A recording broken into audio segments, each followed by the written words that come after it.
Ну, наконец-то нашелся в этой стране человек, который популярно и доходчиво объяснил, откуда все наши беды. Степан Анатольевич, спасибо вам.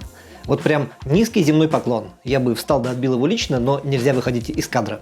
Короче, пока вы тут все, да и я вместе с вами, пока мы тут все сидим и ждем, что жизнь нашу наладит Владимир Владимирович Путин, Александр Сергеевич Николаев или Сардана Владимировна Аксентьева, как, кстати, они все трое обещали, выдвигая кандидатуры на выборах, соответственно, федерального, регионального и муниципального уровней, министр по делам молодежи Якутии Степан Саргадаев понял и объяснил, почему вот этого ждать не надо.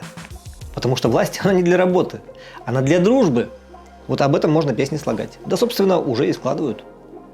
И я был мальчонка молодой, весною дома не сидится и не спится. И я дружил с девчонкою одной, и как-то вечером я провожал эту девчонку, и нам дорогу освещала луна. Но тут из подворотни вдруг выходят хулиганы и говорят мне: отдавай свою девчонку. А я говорю: нет, это моя девчонка. И тут выходит самый главный хулиган и говорит: ты смелый пацан, не испугался хулиганов, и за это давай с тобой дружить. Не, это был не якутский министр, это был Андрей Чевурин, в прошлом капитан команды ХАИ, Харьковского авиационного института в КВН. Но, в принципе, содержание спича нашего министра он передал очень верно. Заметьте только слова «я» на власть, девчонка на бюджетное бабло, а хулиган на общественность. И получится картина сегодняшних реалий. Власть ходит везде с бюджетным баблом. Тут вдруг выскакивает общественность и говорит: отдай бабло. А власть говорит: нет, это мое бабло. Общественность говорит: ну раз ты меня не испугалась, власть, давай с тобой дружить. И дальше по тексту. Там, кстати, в полной версии еще говорится, что власть может стать общественностью, а общественность властью. И в Якутии это действительно так. У нас бывшие министры становятся лидерами профсоюзов, а вчерашние общественники получают корочки депутатов. Впрочем, я немножко отвлекся на эти метафоры. Я сам уже чувствую ваше «не томи». Что же такое сказал министр? Честную правду он сказал. Сегодня общественность и власть должны идти рядом, быть друзьями, помогать друг другу. Взаимосвязь должна быть крепкой, без иждивенчества. Люди говорят, что власть бездействует, ничего не строит, не занимается благоустройством, но они могли бы и сами все это сделать. Если у тротуара не хватает 2-3 плиток, то почему НКО не может сделать доброе дело? Они ведь ходят по этому тротуару. Есть примеры, когда общественники на гранты строят детские спортивные площадки. Ну, про спортивные площадки, построенные общественниками на гранты, пример, конечно, не самый удачный, потому что получить грант, подразумевается бюджетный грант, это как хулигану из нашей песни-притчи потанцевать с девчонкой. Но все, что было до того, чистая кристальная правда. Власть и общественность должны быть друзьями, а залог крепкой дружбы – отсутствие взаимных претензий, особенно претензий общественности к власти. Почему, мол, вы не работаете, а все девчонку тискаете? Ну, в смысле, бюджетное бабло норовите невесть куда расходовать. Не надо спрашивать. Надо просто пойти и помочь себе самому.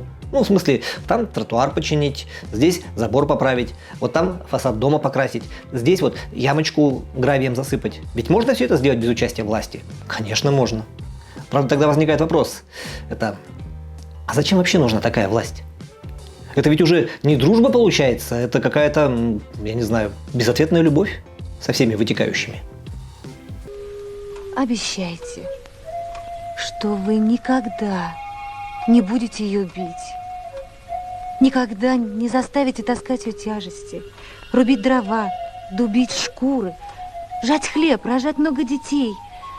Она такая... А зачем она тогда такая нужна?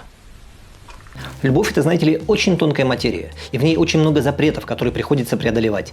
Любовь между людьми обычно завершается тем, что мужчина героически преодолевает все запреты и ограничения и, собственно, обладает объектом любви. Если любовь взаимна, то все запреты снимаются куда быстрее. Любовь между обществом и властью отличается тем, что власть способна бесконечно выстраивать все новые и новые запреты, лишь бы держать эту самую общественность с ее любовью на расстоянии от себя.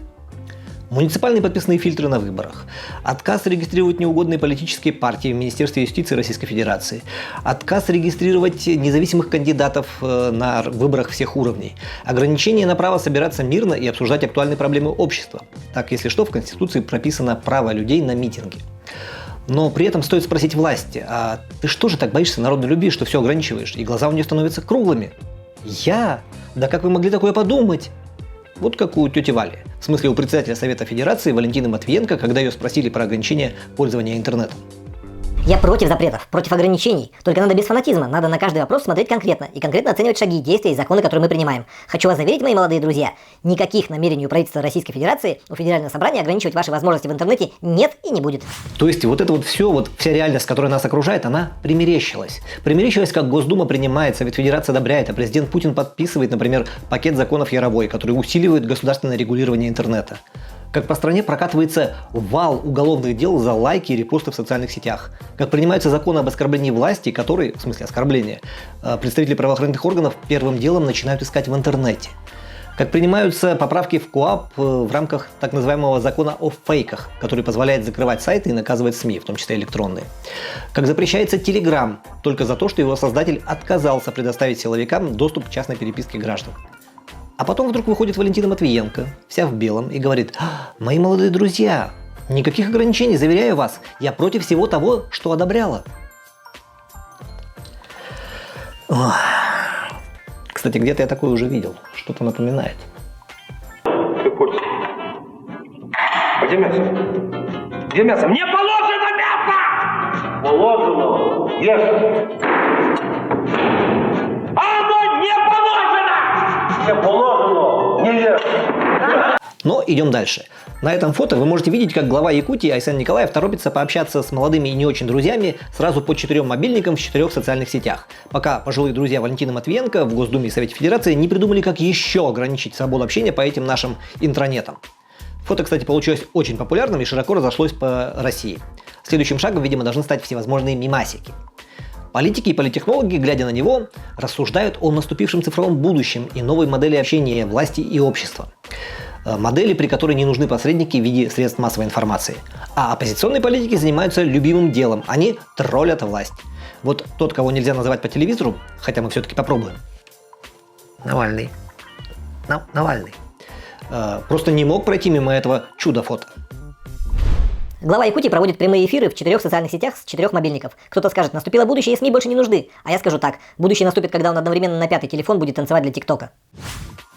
Для тех, кто уже старенький и не в теме, поясняю. TikTok — это такая молодежная социальная сеть, в которой пользователи не пишут друг другу «Привет, как дела?», а отправляют коротенькие музыкальные клипы. И Навальный, вот он иронизирует, что, мол, в погоне за популярностью представители власти готовы не только одновременно в Фейсбуке, Инстаграме, Твиттере и Одноклассниках стримить. Если потребуется привлечь молодежь, они смогут и для ТикТока начать зажигать. Но вот тут он точно опоздал, потому что с танцами у Александра Сергеевича давно в порядке. Да и не только у него одного. Просто сейчас не выборный год, вот ТикТок пока и не задействовали. Просто двигайся, дин-дин-дин-дин. Волока,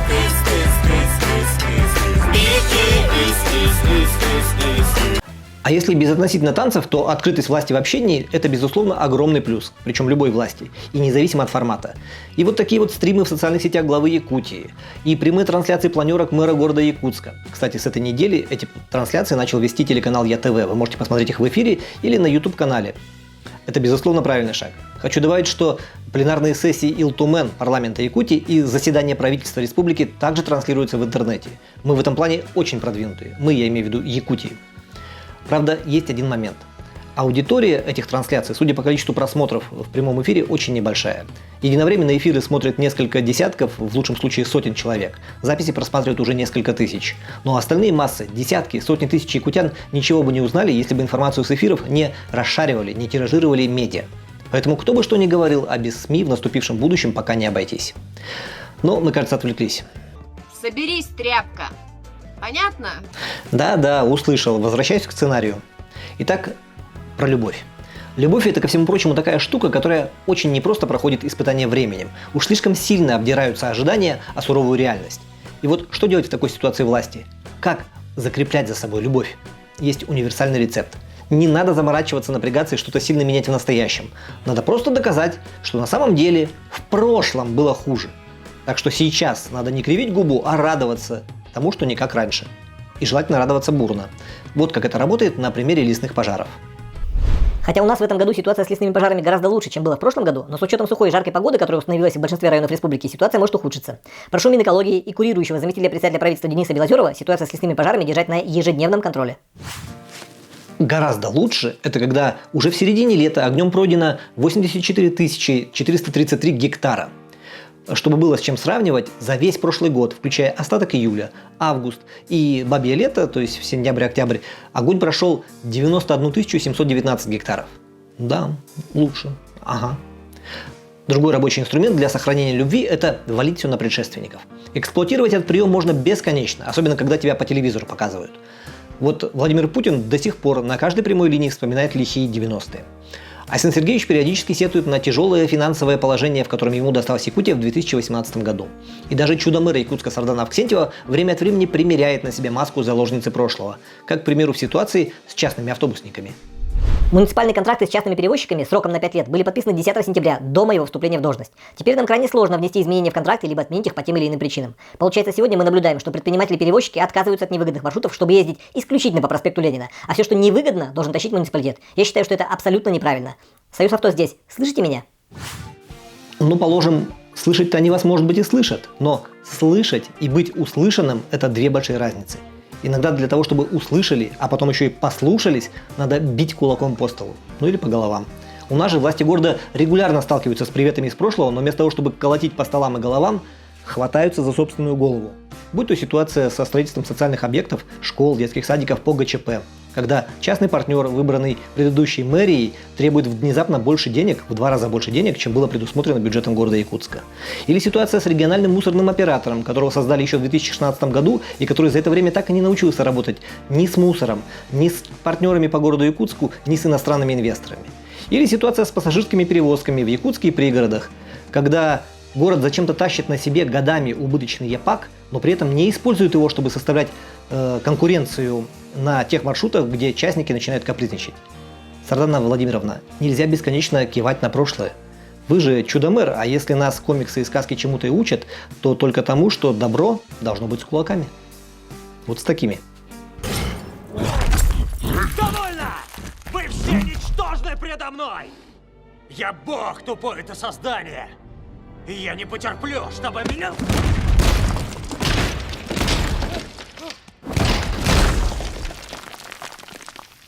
Ну, вот таким способом точно можно сохранить любовь народную.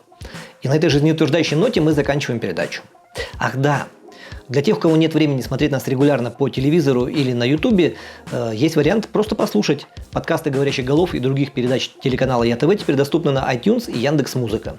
Если вы смотрите этот выпуск не в эфире, а на ютубе, то под описанием видео будет ссылка. Сохраните на всякий случай. Это были «Говорящие головы», меня зовут Виталий Обедин, и все эти разговоры про высокие материи так меня вдохновили, что вот прямо сейчас, отсюда, из студии хочется отправиться причинять людям любовь и наносить доброту. Надо только... Да, вот так хорошо, вот так можно. Увидимся на следующей неделе. Пока.